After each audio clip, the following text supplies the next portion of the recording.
What's going on, Facebook? It's Nate Holloway again with another A Husband's Authority Facebook Live. Got a great interview for you tonight. Got my friend and brother. It's going to be on, and we're going to talk about all things. I don't know if I say all things marriage, all things husbandship.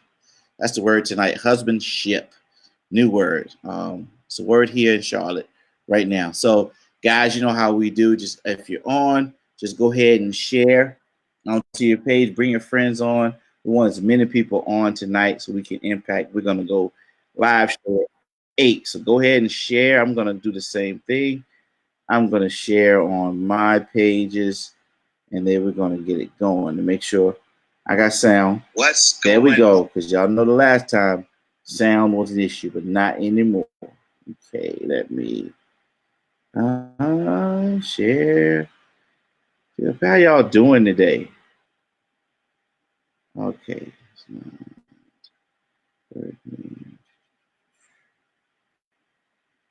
Go back. What's going on? I'm having Facebook brain farts today, guys. All right, we got 2 minutes.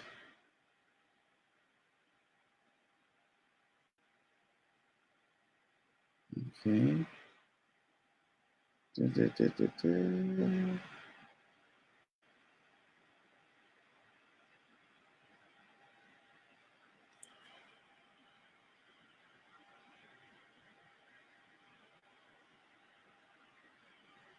Try something new. I'm gonna start a watch party. See how that goes. All right, 7:58. Come on in the room. Be right back.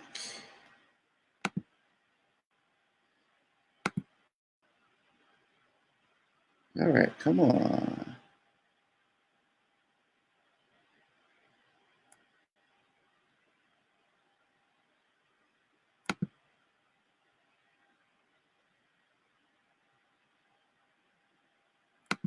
Got a minute to go.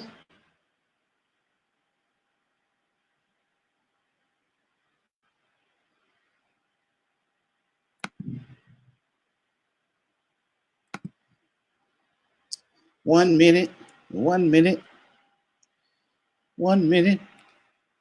Guys, we got a great interview tonight. I'm telling you, this thing's going to be good. I'm having so much fun with this. So, guys, when you come in, let me know that you're here. I want to see you. Let me know that you're here. Let me know.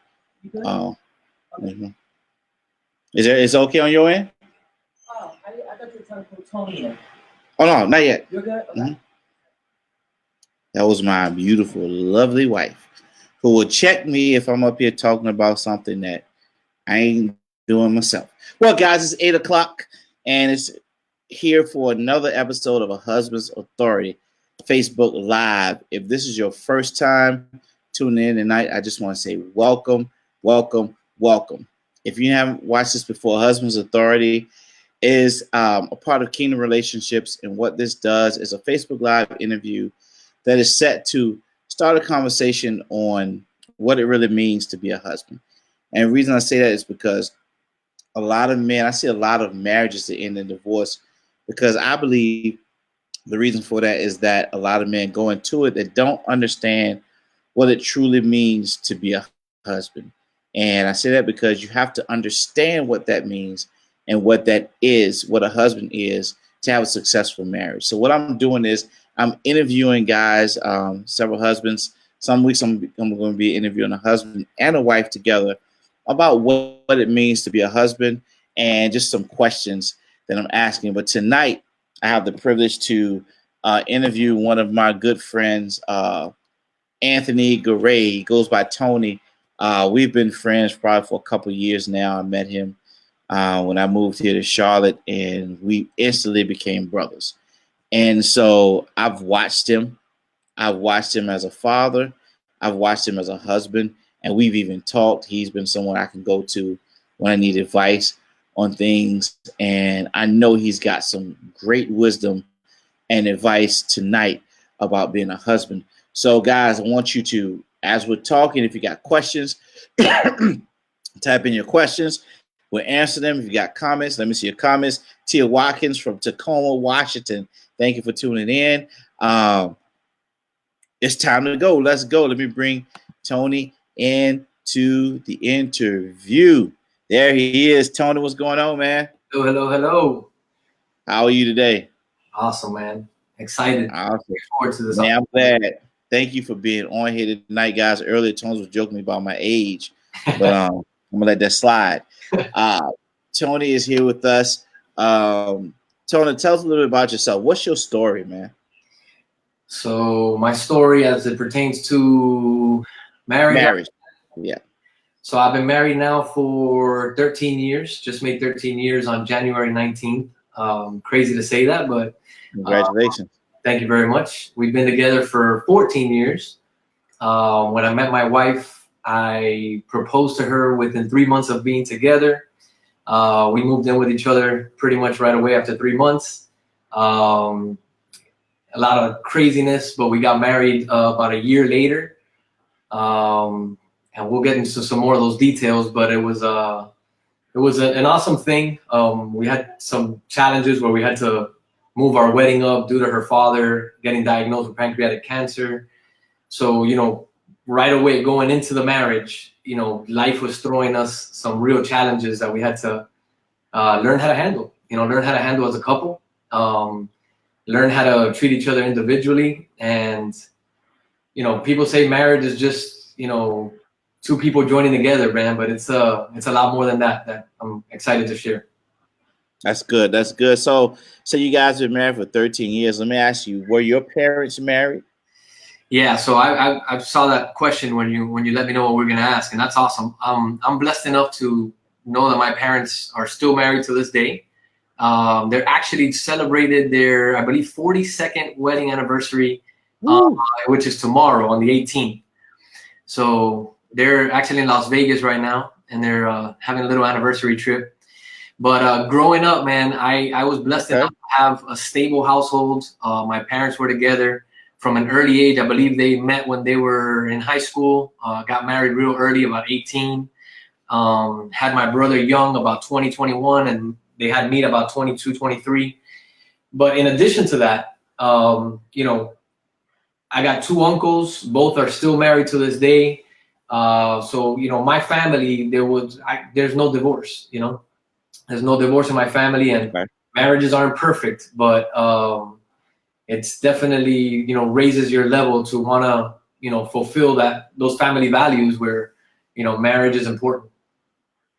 Yeah, it's for grown folk. It's work, definitely work. Absolutely. So how did your examples of marriage influence how you are as a husband today? Man, so growing up, after high school and stuff like that, or during high school, I was in the club industry. So in Miami, living out there in the nightclub industry, and, girls and, just partying all around. So to the outside public, I was known as the guy who, was a ladies' man and always around. But in all actuality, what I had at home was a stable base. And when I was out there, on the prowl, looking for girls and all that stuff, I wasn't just looking for any other reason. I was looking because I really wanted to find the right girl. I always had marriage on my mind. I always knew I was going to get married young. I always knew I wanted to start a family young. Like, that was always my agenda, to be successful in business, but to be successful in growing a family. Okay. So would you say that how you saw your father treat your mother influenced how you treat your wife today? Absolutely, man. Absolutely. I'm blessed with a father who is, definitely a role model. They talk about one of my favorite books, Rich Dad, Poor Dad. My dad is a corporate guy, wasn't really the business entrepreneurial guy, but family values, how to treat a woman, all of that stuff, came from my house. I like I said, it's a blessing because I know many stories, people that I've mentored personally who didn't have that.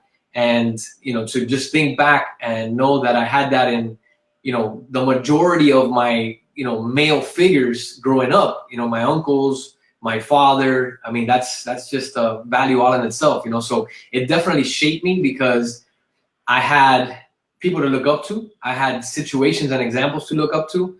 But then again, you know, comes what not to do as well. You know, it wasn't all hunky-dory all the time, you know.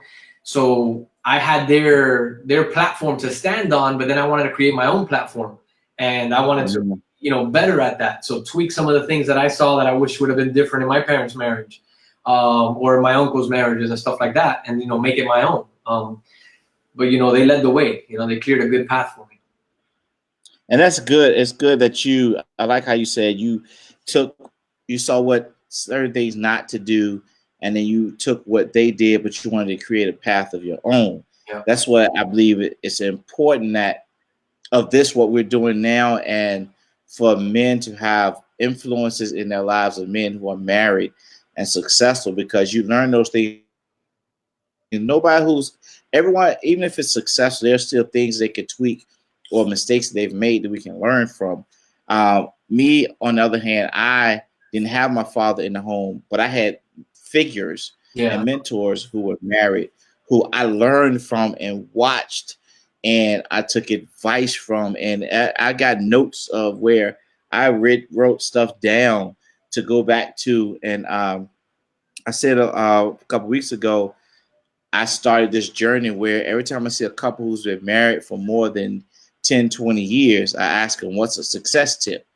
And they give me, and I got all this list of all these things that people told me as a tip that they did that was worked in their marriage. And I put those things to action. Yeah. And mine, that's why I believe it's good that you have marital influence. So what does being a husband mean to you? Man, being a husband what it meant to me prior when I first got married was, oh, you got to be that, you know, provider, that manly figure in the marriage. And yeah, that's all part of it. But man, 13 years now has taught me, and the way that the world is evolving, you know, is you got to be a chameleon. You got to be constantly adaptable. You got to, you know, evolve along with the individual growth of the spouse, right? So I'm constantly growing individually. My wife is constantly growing individually, meaning our marriage cannot stay where it's always at, you know? And then you know, having those influences, those positive influences that I had in my life and marriage, there's a lot of traditions that you bring along. And sometimes traditions need to be broken because it worked back then. It worked for the marriages that you may have witnessed growing up. But now it's a total new ballpark, you know? So you got to take it and you got to evolve. You can't be scared to evolve. Like, we're Cuban, you know? And in our nationality, man, the man is like the figure at home, you know? And it's, you know, growing up watching that, you're like, all right, so this is who I need to be, even though it may not be who you are, but you believe that to have a real safe marriage for a long time, you need to be able to handle those things. But man, the truth is it's contrary to that. You got to be, you know, in each other's feelings. You know what I'm saying? You got to constantly know, you know, what your wife is feeling, you know, what's important at that moment in that time. You know, there's times where individually I'm soaring, but my wife may be feeling, you know, either left behind, or my wife may be feeling like at a different level. And you have to sometimes take a step back, even though you're at a peak, you know, you're in a high and you want to continue to roll. You got to take a step back and make sure that your spouse comes up at the same level that you are. Because, you know, I wrote this on my notes today in preparation for this. When I was growing up, I used to say, you know, people always said, all right, so if you go to battle, man, if you go to war, you know, which ones of your friends would you take with you? And you always think, man, the biggest friend or the smartest friend. Well, in actuality, after 13 years and all the battles I've been through in life, the one I want to take with me right now is my wife. You know, that's good. Artist, and she knows me. She knows my strengths. She knows my weaknesses. She knows how to lift me up when I'm down. She knows how to bring me back to center. You know, if I'm thinking chaotically, and that's what's important to, you know, to conquer the battle. Is, you know, you need to have a partner and understand that partner is just not a pretty, you know, woman just on your arm, and that's somebody that you're gonna go through life with for many years to come at many stages. So, if you give advice to somebody, man, there's early marriage, you know, there's being a fiance, getting married, the beautiful honeymoon period, you know, and then you bring kids involved into there, and then in-laws, to there. You know what I'm saying? Yeah. You know, this is a marathon. It's a marathon. You got to continue to grow, you know? Yeah. And I like how you said about the bringing the traditions in, because that's key, because you bring in two different lifestyles together, two different life patterns together. Like when you look at my marriage, my wife came from 2-parent home. She lived in the house that her parents still live in the house that she was born in and grew up in. Yeah. Her parents been married 30 something years. Always fathers there working, provided for it. I came from a house where it was my mom and 5 kids. Yeah. So hey, we didn't have, it was no all this stuff. I had no savings account. I wasn't saving.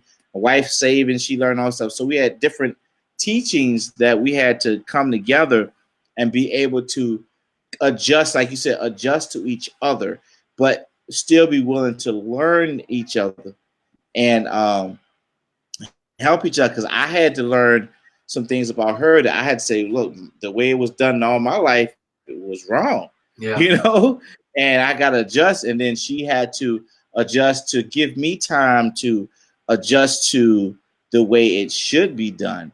Yeah. And be patient with me. And it did. And I love it, man. And that's how marriages work, because you both come together and you're working together. And I learned something when I was studying my first live, that you know how they say the wife makes the house a home? Yeah, 100%. I learned that that's not right. Yeah. The husband influenced the home. The husband makes the house a home. The wife comes and she puts the finishing touches on it, because it's our job to influence the atmosphere and create the atmosphere that we want in our home. It's our job to set the tone of our families. It's our job to make sure that the atmosphere that we want to set is a house of harmony and peace, and not of strife. Absolutely. And anger, because we could change. If your marriage is going a certain way, it's going to rate, the husband can come in and just set the tone and change that tone 100%. To a positive atmosphere. You could turn it into a negative too, real quick. Huh? You could turn it into a negative too, real quick. Yeah, real quick, just by what you say, the words you use, and your actions. And I think that's important. But I like how you said that about, the traditions that we're bringing in, and that we have to be chameleons, because we have to transform and conform to each other as we change. Absolutely. And as we shift. Yeah. But what's the best part of being a husband? Man, having a real partner to go through life with, I mean, being a leader is great, but you could be a leader in the business world. I mean, you can find different avenues, but, having a spouse, biblically speaking, that's life. That's what we're supposed to do. Find yourself a good spouse and, love your wife like Christ loved the church, Mm-hmm. And for those people who don't understand what that means, I mean, that's a heavy burden to carry. You know what I'm saying? Christ is super passionate about his people, about his church, and you got to be super passionate about your wife, And like you said, making the house a home, man. So you come home and your wife's in a bad mood, or there's depression, or whatever the case may be. Your number one priority needs to be to lift up that soul. You know what I mean? To make her happy, to back up, because your house will never be a home, without a happy wife. You know what I'm saying? That's true. And the truth is that we focus a lot on our careers, as men. And we focus on, what we're going to do, how we're going to provide and make money. And we're always talking about master your craft, right? So I started thinking about this. We got to master our craft as a husband. It's got to be master your craft. That means like, Kobe right now, Mamba mentality, right? So every day that we wake up, it's Mamba mentality on the way we're going to be with our spouses, the way we're going to parent our kids, the way we're going to go to work. That doesn't just mean in your craft as in your profession, right? So what does Mamba mentality mean? It means be the first one in the gym, be the last one out, study the game, right? So in our situation, study your spouse, dig deep into your spouse, learn what's bothering her, what gets her in a good mood, all that stuff. And studying is not something that you go and you learn a book and you pass a class and you're done. Studying is constant evolution, man. We got to learn all the time. What worked 6 months ago may not work anymore, you know? Especially if you're blessed enough to have a wife who's constantly working on herself as well. Like, for instance, my wife's constantly working on herself, so she's evolving. She's evolving daily. So sometimes I think I have it all together, and here comes a curveball the next day, and I can either get mad at the situation, which many times I do, right? Or sometimes I got to take a step back and say, okay, where's this coming from? So I know the book she's reading. I know the podcast she's hearing. I know where she is in her business mindset. I know the people that are influencing her and who she's talking to, right? So all of that, needs to come into play for you to be able to master your craft as being a husband. It's a challenge, man. And you got to be up for the challenge. I believe that a marriage will not be successful, like truly, truly successful. And I say that because, you can have a marriage for 50 years and it's just roommates. You know what I'm saying? Or you're going through the motions. But to have a real successful marriage, you need to grow daily. You need to study your spouse, and you need to have an end goal. My end goal, for instance, is I want to have the best empty nester experience of my lifetime. Seriously, I'm doing everything I can to be the best dad and everything, and prepare my little girl to take over the world. But at the end of the day, when she's gone, I want to make sure that me and my spouse are locked in. We're locked in and we're ready for the best years of our lives. That's good. Yeah, that's good, man. So you preparing. That's good. You said something. I lost my thought, but I like how you talked about just preparing to be the best empty nester. That shows you're focusing on raising your child and setting the atmosphere of your home and making your home a place so where your child, when she's gone, that you and your wife, like I said, can enjoy the best life, but also your child is prepared for the world. Not that I believe you're gonna ever let Ava leave, but listen, I got news for you. Whether I want it or not, it's coming. So you can either be naive about it, or you can prepare for it. You know what I mean? Right. I feel you. Yes, Keisha. I'm sorry. Your parents were married for 40 years. I'm sorry. I got that wrong. Her parents were married for 40 years. She corrected me on Facebook Live. All right. I like that. So, how important are a husband's words to his wife? I mean, think about it, man. You want to tear her down? It's very easy. You want to lift her up? It's very difficult. You know what I'm saying? So those words, like I said, it comes from studying your spouse. What's going to lift her up? There's all this gaga goo talk that'll be nice, and you think it works here and there. I love you is just a statement. So the words are good, but what are the actions behind the words? Are you truly doing that on a daily basis? And I'll be honest with you, man. I mean, my wife tells me sometimes, you're constantly ministering to people on the streets. People ask you for marriage advice. And sometimes you're on the phone and you give the best advice I ever heard. And the moment you hang up the phone, you turn around and we're in an argument. And it's true. Mm-hmm. It's a reality check. As a matter of fact, I'll tell you one that hurt me real, real bad. I was with my daughter not too long ago, a couple months ago, and we were talking, and she had said something to somebody in a negative way or something. I said, why would you treat that person like that? It was a sweetheart. So I take things and blow them out of proportion just to teach her lessons. And I said, have you ever seen me disrespect somebody in that way or raise my voice at somebody in that way? And without even hesitating, she said, yeah, mommy. And I was like, wow. You talk about a reality check. You know what I mean? But that's God. That's God saying, man, you think that you have it all together? I'm going to snap my fingers real quick through your most lovable person in the world, and you're going to hear from her, and it's going to affect you. And I'm grateful for those situations. I really am, because that's when I go back and try to master my craft. Okay, what did I do? Why did I snap? What caused that? And a lot of times what's causing it is just, overworked, overstressed, not exercising, so, to be a good husband, you have to be good individually. You have to take time. You have to eat the right foods. You got to exercise. You got to work on yourself in order to feel good and then be able to express that love back to your family. And it was good. I think it was good that you got that reality check from Ava. Absolutely. Because if we're not careful, our daughters will take that and feel like they're supposed to get that treatment 100%. from another man, and that was good, man. That she did that, and you got the reality check. And God, like I said, God used her to give you that reality check, and it makes you think about it. So, but yeah, like you said, our words can tear our wives down, or it can lift them up. And I think what happens is a lot of men are not careful with their words that they use. They don't understand the power of their words. Your words are seeds. Your words bring life. Your words, once you speak it, it plants in women because they womb it. They have a womb. When we say the wrong things and we say negative things to them, they take that, and because of the influence that we have as husbands, it can tear them down because we're saying we're speaking over their lives. We're speaking into them, and so those seeds are going to plant. And when those seeds plant, if we're not careful, or if we don't uproot those seeds and say the right words to them, then you could have a wife that I said this last week. You can have a wife that listens to you all day long, but she may not be happy. Absolutely. You can have a wife that you could tell her do this and she do it, but does she really feel appreciated? Does she feel loved? Yeah.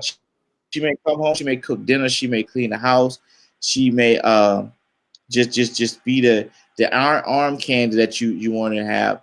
But is she happy? Does she feel appreciated? Yeah. But it doesn't take much for you to come home and say, baby, you know what? I appreciate you. Baby, I love you. Yeah. Baby, you're great. I'm so proud of you. And those things. And our words, guys, can really lift our wives up. And I think that's can help a lot of marriages today. If the men would just start speaking into their wives and speaking positive things and speaking positive words. And sometimes, they may not get it right away, but we have to be willing to keep on doing it, because Christ didn't give up on us. That's right. He kept on, it keeps on, it keeps on, it keeps on. So if you tell your wife it's going to be okay, it's going to be okay, and then she still feels hurt, you got to keep doing it and keep doing it and keep saying it and keep saying it until that seed sprouts up. Because the Bible says first the blade, then the ear. So, if you may say it, then one day you may say it to her, baby, it's going to be okay. You got it. I'm proud. And she may be like, thank you. I know. And you're like, oh, okay. Yeah. I got it. She know. And then next time, babe, you know what? I'm proud you can do it. She said, I got it, babe. And then as you keep doing it, as you nurture that seed, as you nurture seeds of your words and that you plant, then it'll change. But if you keep saying, you're stupid, you're nothing, I can't stand you, I don't know why I married you, I'm tired of you doing this, you just don't know, can't do nothing right. If that's all you keep saying, then those are the words that you're going to nurture, and the words that's going to grow, and the seeds that's going to grow, and the fruit that's going to produce, because you're going to produce a timid wife, a depressed wife. Yeah. Sometimes people suicidal. That's right. And one thing I believe is that spiritually, when we're speaking negatively to our wives like that, that opens the door for Satan to come in and just beat her up mentally and emotionally because of our words, the words of husband. So then he's like, okay, he's speaking to her. Let me get in her ear. Your husband don't love you. He can't stand that. You might as well go ahead and kill yourself. Those are things that the enemy says to them. And this we just got to be careful, because the words are important. So what does it mean to be faithful? Oh man, it means to be committed, right? And not just committed and be faithful and we're not going to cheat and you're not going to commit adultery. I mean, if you look at all the real definitions of adultery, some of it has nothing to do with cheating on with another person. It has to do with robbing time from your spouse. It has to do with focusing on only your job and your career and abandoning that. All those are cheating away time from your spouse. So to be faithful means to really truly be committed, to work on your craft like we were talking about, to build up your wife, right? To constantly give her those words of affirmation that are going to lift her up. And when you're really faithful and you're really committed, you'll do the small things that'll help you stay there. Life comes at you fast, man. So a lot of times, remember to compliment our girls. But you know what? Sometimes setting a calendar invite on your phone, or setting a reminder, you know, pops up at lunchtime and it says, text your wife, I love you, you know, real quick. You know, that little reminder, man, you do that. You never know. That's the one moment she may be needing. You know, she's away from those hours of the day. You know, a lot of the wives are full-time parents too, you know, and they got to be there for their kids. So you want them to be in a positive mood. You want them to be, you know, ready for your spouse. I mean, to parent your kids, and you got to lift up your spouse, you know? Yeah. And it's just a constant thing. You know, it's like being a coach of a football team, whether you're little league or whether you're in the NFL, you got to motivate your players on a constant basis. You know what I mean? And if you're in little league, you got to motivate them to, you know, feel good about themselves and all that stuff. And then when they're in the NFL, now they have money and, you know, it's different. You got to coach them differently. So with the spouse, it's the same thing. Depending on the circumstance you're in at the moment, you know, if you guys are in a great place financially, then there's going to be other departments where you got to lift up. And, you know, if there's financial struggles at home, then you got to work on that together. And that's where all the depression comes in and the pressure. And you got to try to climb out of that together. You know, it's got to be teamwork, because that teamwork builds camaraderie for many, many years to come. You know what I mean? Back to what we were saying about you know, planning for being empty nesters, right? So the way that came about in my thought process was I constantly planned for retirement, right? I'm saying, all right, I got to put away money. We got 401k, you know, all this good stuff. Well, we got to have a marriage 401k, right? Because it's going to come to the point where our kids are going to be gone from the household, and it's just going to be that marriage. Is it going to be a bankrupt marriage, you know, or are you going to have enough equity in there to be able to have a very, very beautiful life together, you know? So the same way I plan for business is the same way I plan for, you know, for my life and my marriage. And I start thinking, you know, decades ahead, you know, because it takes work, you know? Yeah. And I like how you said that, man, because Keisha and I were talking about things we want to do with Caleb. You know, we want to try. We look at you guys, and you guys, you know, in Spain with Ava and all those places. And we were like, man, we want to do that with Caleb. We want to take Caleb on their play, even if it's just taking him to the aquarium in Atlanta. Yeah. You know, they play, but enjoy life together as a family and set those things up even now. But I like how you said being committed, being faithful, being committed, because if we commit to, and this is, I want to say this, if we commit in the beginning to doing what it takes to build our marriage and make it happy, you got to commit before the marriage. Absolutely. Here's the thing.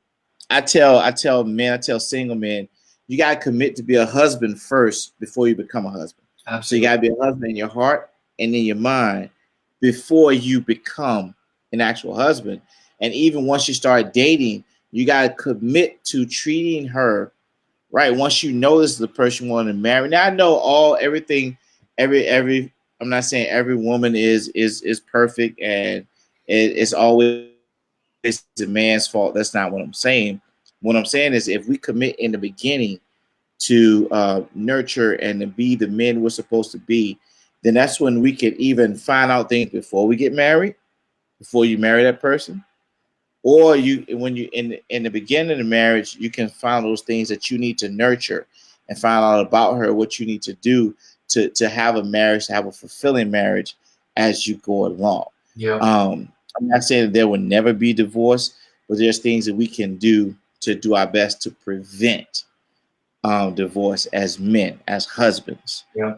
And that means, like you said, making that commitment to being faithful. Absolutely.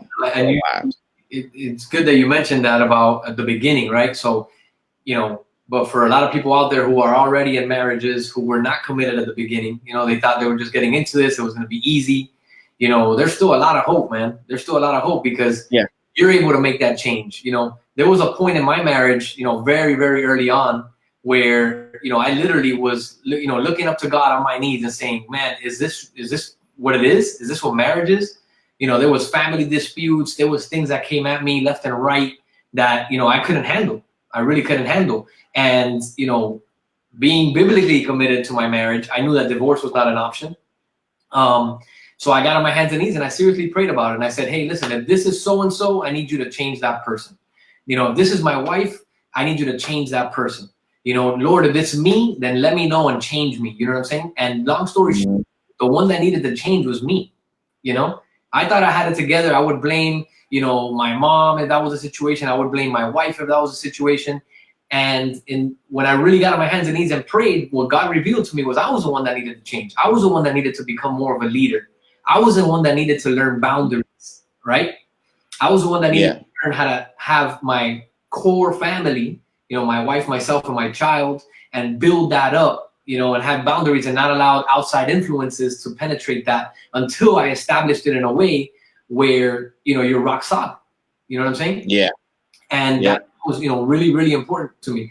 Like my wife has a song by a lady named Maren Morris that she likes, and it says, if the bones are good, the rest don't matter. And that's the truth. You know, if the bones are good, then, you know, the house won't fall. So you got to make sure that your marriage is sound, you know, before you can allow outside influences. And sometimes that takes, you know, sheltering in your marriage, right? You know, giving it time to develop in itself. You know, a lot of people, you get married right away. And like I said, there's in-laws that get involved. There's other family members that get involved. People have kids right away. So you never really have that moment to build your marriage, to build your foundation. And, you know, without that, it's critical. How are you ever going to make it to those empty nester days, you know, if you can't get through the moment? You know what I'm saying? Right, yeah. If you're in a situation, anybody out there listening, if you're in a situation where your marriage is not stable right now, what you need to do is you need to go back and see what happened, right? There has to be forgiveness. There has to be healing individually from each party, right? Before you could get back to trying to make it solid.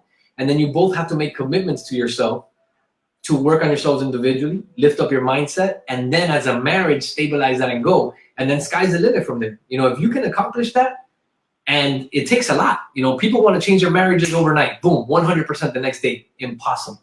You'll fail. Yeah. When you wake up the next day and you see that your marriage is not 100% better, there's discouragement, right? But if you focus on 1% improvement every day, just 1%, and you guys look at each other when you had just, you know, you text each other, I love you, high five moment, bam. You know, we remember that. 1% a day in 100 days, your marriage is 100% better than it was 100 days prior. You know? Yeah. And then you just do that, rinse and repeat, constant, and you just got to work on it, man, you know? Yeah, you got to, man. I do that. Like Keisha and I, we text each other from time to time throughout the day. Every morning, I call her, make sure she got to work safely, man, and just those things. But I like how you said setting the boundaries. We had to do that in our marriage, man, where I was used to close people and family just being all in everything, and then I had to I had to set boundaries because I had to protect my wife. Yeah. From outside influence, I had to protect my marriage from outside influence. I had to protect my son from outside influences, and I had to just set that boundary around my family. And I had to learn that, though. This wasn't something that I went into marriage knowing I needed to do in the beginning. Now I would say that I would tell it to anybody now who I may be talking to who's getting ready to get married and tell them to set boundaries. I would tell them to that now, but that's something I had to learn into it, and it was probably like 2 years into the marriage that I learned it when I saw how my wife was being affected. Yeah. And if I'm honest, being honest, that she was letting me know that she needed that before that time, but I couldn't see it. I couldn't see it. And God had to show it to me. Yeah. And when God showed it to me, then that's when I knew, okay, I gotta shelter her. I gotta set these boundaries around her. Gotta set these boundaries around my family so we can be protected, or my marriage is not gonna last. Absolutely. I gotta shelter her from outside influence. And I did that, and it helped. It helped my marriage, and I was glad that I learned it when I did. I'm glad I learned it sooner rather than later. But I like how you said that. So what's a marriage success tip? Marriage success tip. That would be, all right, so who am I giving the success tip to? Is it somebody who's a newlywed? Somebody you know what I'm saying? Because I think it changes along with longevity. You know what I mean? Well, it's whoever you feel that you give. It's for husbands in general. Yeah. Because some people, I think everyone has a piece of advice that they can get from everybody. Yeah. Something they might know. So someone that's maybe been married 20 years, something you say may resonate with them. Or Absolutely. someone who's just getting or about to get married, it may help them. Or someone who's getting ready to get a divorce, it may help them. So Yeah. just whatever piece of advice you give, whoever it reaches, Yeah. it's reached the person it's supposed to reach. I think the biggest success tip that I learned a long time ago, it changed my mindset, changed my life, my wife's life as well. And it changed us individually. We both heard it at the same time, didn't speak about it for a very long time, but we noticed a change in ourselves when it was. And it was do not have a self-centered marriage, but rather have a God-centered marriage. That's good. And the way it makes so much sense is, we're all selfish, man. All of us are selfish. So we bring in our selfishness into a marriage, and my way or your way, right? It doesn't work that way. When you make it God-centered, then there's always a right way. So you have your way, and then you talk about it and you come to God's way. And then that, it's like a trifold cord can never be broken, Yeah. Two are strong together, but a trifold cord can never be broken. And God has to be that third party, and if you do that, I think that it's hard to have a bad marriage. You're going to have bad days, but to have a bad marriage is impossible if you really do things, biblically speaking, That's good. I like that. I like that. Do not have a self-centered marriage, but have a God-centered marriage. I like that. That's good. That's a good quote. Do not have a self-centered marriage, but have a God-centered marriage. So before we go, what I like to do is I like to give my interviewees the opportunity to just, from their heart, talk to husbands out there. It's like a minute. Just whatever you want to say. If you want to pray for them, if you want to give them a pep talk, if you got another piece of advice you want to give to husbands out there, just for like the next minute, next 60 seconds, just whatever you want to say to men out there, whether they're married, want to be married, divorce, getting ready to get a divorce, whatever you want to say, just for the next 60 seconds, it's on you. All right. I think what I really want to say is that marriage is awesome, man. It is awesome, awesome, awesome. It gets challenging. It's a battle, but it is awesome. When you find yourself in a position where your marriage is growing, you guys are getting along, things are clicking, you're a partnership, your lives are evolving, your finances are growing, you're able to accomplish missions together. Man, it's a beautiful, beautiful thing. And look at it with longevity. When you're thinking biblically, we're thinking of an eternal life, right? So look at your marriage as eternal. You wanna be with your spouse, forever. You wanna go through those stages where you grow old together and be with that person, and you wanna be with that person and in the longevity in a happy way. Contrary to a lot of belief out there, man, marriage is a beautiful thing. The highest percentage of people think it's cool to bash their marriages, to bash their spouses when they were with the friends. And, my wife's a nag, or my husband's this, my husband's that. At the end of the day, man, and this comes from people out there that we know all the time. And they're always complimenting our marriage. They're always talking of us. Like, if my wife is somewhere else and I'm not around, somebody will mention, hey, I was with your wife today. She was speaking so highly about you, and vice versa. If I'm away from my wife, people are telling her, say, man, Tony couldn't stop talking about you today. And, that's not something that we fake. That's something that who we really are. We're people, be authentic, be vulnerable, be very, very vulnerable. Ask your spouse how you can please her today. Ask your spouse, why is she down? What are you doing wrong? It hurts. You're going to listen to a lot of things that you think you're doing right, that you're evolving in your personal life. So you're in this zone and you're moving. And sometimes 10 of those things that you're doing, 8 are bothering your spouse. And you got to go back to the drawing board and you got to change it if you want a successful marriage. But, to all the husbands out there, man, marriage is very, very, very fun. It's a very good thing. To me, it beats any relationship out there. Friendships, all that stuff, man. Marriage, your spouse is your best friend. If you find yourself when you want to go to war with your wife and you want her to be your your partner in crime and all that good stuff, that's a beautiful, beautiful place to be. You know? Yeah. I wish it upon everybody out there. I wish it upon my daughter, man. She's 7. And yeah, I joke around with friends. Oh, yeah, my daughter's never going to get married, this and that.